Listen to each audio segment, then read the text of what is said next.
अस्सलाम वालेकुम दोस्तों, उम्मीद है आप सभी लोग खैरियत से होंगे। बात करेंगे ओमान इंडिया फ़्लाइट स्केड्यूल के बारे में। मज़ीद एयरलाइन, प्राइवेट एयरलाइन जो है, बजट एयरलाइन इंडिया की, उनको इजाज़त मिल चुकी है फ़्लाइट ऑपरेशन स्टार्ट करने की। इससे पहले सिर्फ सलाम air, Oman air, air India express और इंडिगो की फ़्लाइट जो हैं उनको इजाज़त थी। अब गो एयर, एक इंडिया की प्राइवेट एयरलाइन है, गो एयर काफ़ी पुरानी है, I think more than 10 year, उनको भी जो है इजाज़त मिल चुकी है मस्कत यानी ओमान इंडिया ऑपरेट करने के लिए। और वीकली दो फ़्लाइट होंगी मस्कत से मुंबई के लिए, दिल्ली के लिए, कोची के लिए और कनूर के लिए।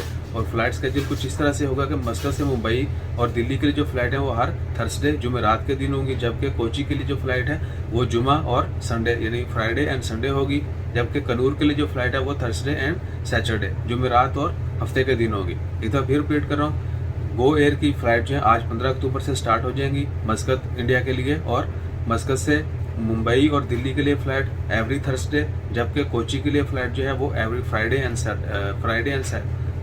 संडे। यस, मस्कत से कोची के लिए एवरी फ्राइडे एंड संडे, जबकि कनूर के लिए एवरी थर्सडे एंड सैटरडे।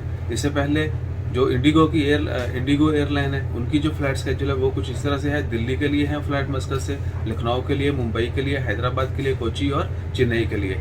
इससे पहले इन तमाम के फ़्लाइट स्केड्यूल वो शेयर किए जा चुके हैं। इंशाल्लाह मैं कोशिश करता हूँ कि उनके लिंक जो है, जो प्रीवियस फ़्लाइट स्केड्यूल है ओमान एयर का, एयर इंडिया एक्सप्रेस का या इंडिगो का, वो भी और सलाम एयर का, वो तमाम जो है वीडियो डिस्क्रिप्शन में डाल देते हैं। सो आप वो भी चेक कर सकते हैं, अकॉर्डिंगली आप अपना प्लान कर सकते हैं। बाकी इम्पोर्टेंट चीज़ ये है कि जितने भी दोस्त अब यहाँ से ओमान से इंडिया के लिए जाएं या इंडिया से ओमान वापस आएँ, वो जो प्री रिक्विजिट है, पहले से जो रिक्वायरमेंट है वो ज़रूर चेक कर लें, ताकि आपको किसी भी हर्डल का सामना ना करना पड़े। अपना ख्याल रखिएगा, किसी भी इन्फॉर्मेशन की ज़रूरत हो कमेंट करें। जज़ाकल्लाह, अल्लाह हाफिज़।